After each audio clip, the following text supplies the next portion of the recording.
ada banyak pertanyaan. Sebenarnya difusi itu prosesnya yang seperti apa? Osmosis itu prosesnya yang seperti apa? Dan perbedaan difusi dan osmosis itu seperti apa? Nah, jadi pembahasan yang pertama adalah apa itu difusi? Oke, kita bahas ya. Difusi itu adalah proses perpindahan zat terlarut dari konsentrasi tinggi menuju konsentrasi rendah. Nah, poin penting di sini adalah difusi itu yang berpindah adalah zat terlarut, bukan zat pelarut. Nah, zat terlarut itu seperti apa? Contoh zat terlarut itu yang biasanya adalah gula, garam. Tapi ada juga yang lain, misalnya logam, emas. Berikut adalah gambar dari proses difusi. Pada gambar ini ada dua zat atau molekul yang sangat penting. Yang pertama itu adalah solute molecules, berarti molekul terlarut. Yang kedua solvent molecules, berarti molekul yang pelarut. Kita ambil contohnya. Yang merah itu adalah si gula ya. Kemudian yang biru itu adalah air, si pelarut. Nah, yang berpindah itu adalah yang warna merah atau gula menyebar hingga akhirnya larut sehingga membentuk larutan gula ya. Nah, jadi kita lihat di situ difusi itu adalah yang bergerak, yang berpindah adalah solute molecule alias zat atau molekul terlarut, bukan pelarut. Bisa dipahami ya? Berikut contoh proses dari difusi. Yang pertama, tinta menyebar di dalam air sehingga dia menjadi homogen. Yang kedua, hampir sama ya, sirup menyebar di gelas air. Contoh lainnya adalah perpindahan atau difusi O2 dan CO2 di alveolus. Itu juga termasuk difusi ya. Kemudian proses perpindahan O2 dan CO2 di kulit pada katak. Yang berikutnya, penyerapan sari-sari makanan di usus halus. Itu juga termasuk proses secara difusi. Oke, bisa dipahami ya. Pembahasan yang kedua adalah tentang osmosis. Apa itu osmosis? Osmosis adalah proses perpindahan zat pelarut dari konsentrasi air yang tinggi menuju konsentrasi air yang rendah melalui selaput atau membran semipermeabel. Nah, sampai di situ kalimatnya bisa dipahami ya. Nah, ada juga buku mengatakan seperti ini pengertian dari osmosis. Osmosis adalah proses perpindahan zat pelarut dari larutan hipotonis menuju larutan hipertonis melalui membran semipermeabel. Itu juga benar. Kenapa benar? Karena larutan hipotonis itu sendiri artinya konsentrasi zat terlarutnya rendah dan konsentrasi pelarutnya tinggi. Jadi sama aja ya. Nah, bisa dipahami ya. Oke, jadi zat pelarut yang berpindah kalau di osmosis. Zat pelarut itu biasanya air. Tapi ada juga contoh yang lain selain air zat pelarut. Contohnya ada juga alkohol, amonia, raksa, eter, asam sulfat. Ya, itu dia. Bisa dipahami ya. Jadi yang berpindah itu pelarut. Nah, berikut gambar proses osmosis ya. Nah, yang pertama di osmosis itu ada membran semipermeabel. Pengaruhnya apa? Ketika ada membran semipermeabel, zat atau molekul yang besar itu tidak bisa bebas ya keluar masuk gitu ya. Jadi ada penghalang, ada barriernya. Nah, yang bisa masuk di situ adalah pastinya air. Makanya yang gula yang merah itu tetap aja jumlahnya di kiri 6, selebihnya di kanan tetap gitu loh. Enggak berpindah gitu ya. Nah, yang kedua yang berpindah siapa? Yang berpindah itu adalah solvent molekul, berarti molekul atau zat pelarut.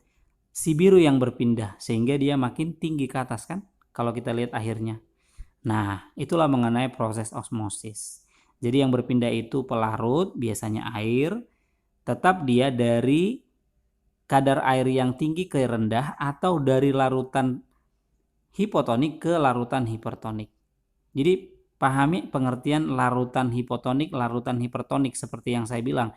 Kalau larutan hipotonik berarti hipo kan rendah, yang rendah itu zat terlarut gitu loh. Sementara zat pelarutnya tinggi. Kalau larutan hipertonik berarti zat terlarutnya tinggi, pelarutnya rendah. Ya, bisa dipahami ya. Jangan bingung ya. Contoh proses osmosis. Yang pertama, kentang direndam di dalam Aquades. Ini biasanya sering dilakukan percobaan di sekolah ya. Jadi ketika kentang dimasukkan atau direndam di Aquades, nanti air itu masuk ke dalam kentang sehingga kentangnya semakin berat daripada yang sebelum direndam. Contoh kedua, wortel direndam di air. Sama aja dengan yang tadi ya, cuman beda tumbuhannya aja. Yang ketiga, akar menyerap air. Kok bisa jadi osmosis? Karena kan air yang bergerak menuju akar. Karena tumbuhan itu kan butuh air. Nah, itu dia beberapa contoh dari osmosis. Oke, berikut perbedaan dan persamaan antara difusi dan osmosis. Kita mulai dari persamaannya dulu.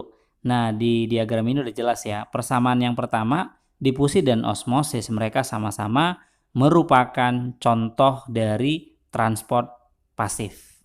Yang kedua, difusi dan osmosis sama-sama membahas tentang dua jenis larutan ya. Ada larutan hipotonik dan larutan hipertonik. Nah, itu dia persamaannya. Sekarang perbedaan mereka. Perbedaan yang pertama, difusi tidak membutuhkan membran semipermeabel untuk berpindah, sedangkan osmosis membutuhkan atau berpindah melalui membran semipermeabel. Perbedaan kedua adalah difusi itu biasanya zat yang berpindah itu adalah berupa yang padat, cair, dan gas. Kalau padat contohnya kayak gula garam, kalau yang cair contohnya sirup, kalau yang gas contohnya parfum. Sedangkan osmosis biasanya itu yang berpindah itu adalah zatnya itu berupa cairan, contohnya air, alkohol kan berupa cairan ya. Perbedaan ketiga, difusi itu misalnya pada tumbuhan terjadi di proses fotosintesis, transpirasi, dan pertukaran gas. Sementara kalau dia osmosis di tumbuhan misalnya, dia osmosis itu terjadi atau ditemukan pada penyerapan air, ya seperti akar tadi ya. Kemudian untuk proses pengaturan jumlah air, kalau dia pada hewan, pengangkutan nutrisi, kemudian pengaturan air dalam sel, transportasi air di dalam sel itu merupakan proses dari difusi. Oke, itu dia persamaan dan perbedaan antara difusi dan osmosis. Bisa dipahami ya? Sekarang kita masuk ke latihan soal. Soal yang pertama, apa itu difusi? A. Ketika terjadi perpindahan molekul. B. Ketika terjadi perpindahan molekul dari konsentrasi tinggi ke rendah. C. Tidak ada perpindahan. D. Molekul berpindah ke mana saja. Nah, yang ini berarti jawabannya adalah B. Mudah banget ya. Bola. B jawabannya. Soal nomor 2. Osmosis adalah perpindahan titik-titik melalui sebuah membran. A. Makanan. B. Energi. C. Oksigen. D. Air. Ya, mudah banget ya. Oke, jawabannya adalah air. Perpindahan pelarut atau air. Berarti jawabannya D. Soal nomor 3. Substansi atau materi yang mana yang dapat dilewati membran plasma melalui proses osmosis? A. Glukosa. B. Air. C. Protein. D. Sodium. Ya, sama ya. Gampang sekali. Jawabannya air. Berarti B. Soal yang terakhir keempat. Ini lebih gampang lagi. Nah, gambar yang di atas maksudnya ya. Gambar di atas itu adalah contoh apa? Perhatikan gambarnya. Si merah menyebar ya kan? Ya, berarti itu adalah difusi. Jawabannya adalah C. Difusi. Oke, demikianlah teori dan pembahasan mengenai difusi dan osmosis. Harapannya video ini mempermudah pemahaman siapapun termasuk siswa ya, salah satunya bagaimana difusi dan osmosis.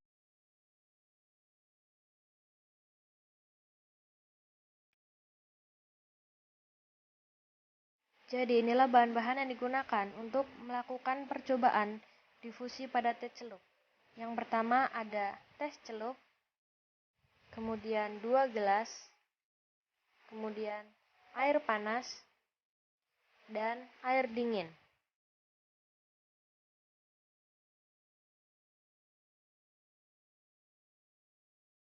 Jadi di sini sudah ada 2 gelas yang berisi air. Yang sebelah kiri ada air panas dan yang sebelah kanan ada air dingin. Mari kita celupkan teh celupnya di masing-masing gelas. Setelah itu kita tunggu. Setelah kita menunggu 2 menit, ini sudah ada sedikit perbedaan antara yang menggunakan air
difusi yaitu suhu.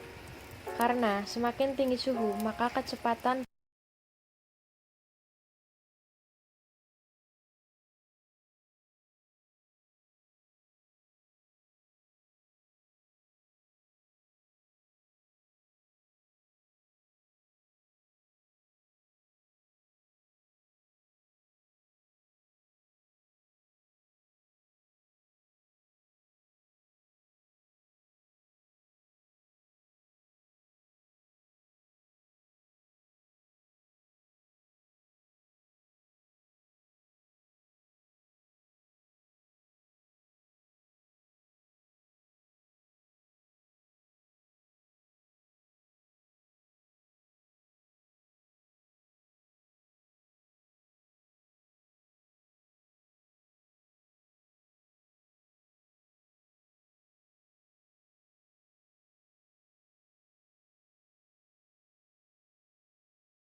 air biasa. Lalu masukkan kentang yang sudah diiris tadi ke masing-masing gelas tersebut.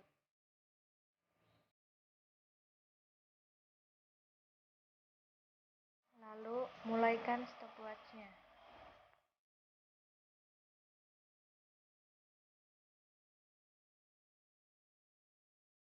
Setelah menunggu selama 20 menit, matikan stopwatch.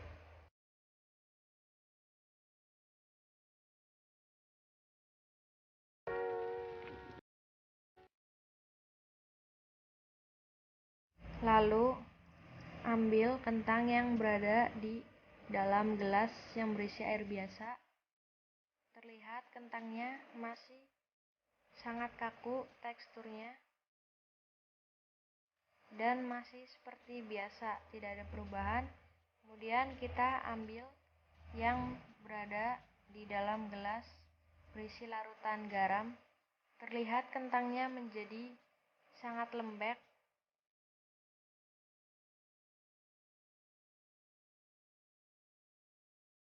Kentang yang berada pada gelas yang berisi larutan garam tersebut menjadi sangat lembek dikarenakan kentang yang hipotonis terhadap larutan garam. Sehingga air yang ada pada kentang keluar dari sel-sel kentang yang menyebabkannya menjadi lembek. Kemudian, untuk kentang yang berada pada gelas yang berisi air biasa, tidak ada perubahan terhadap kentang tersebut, masih terlihat sangat keras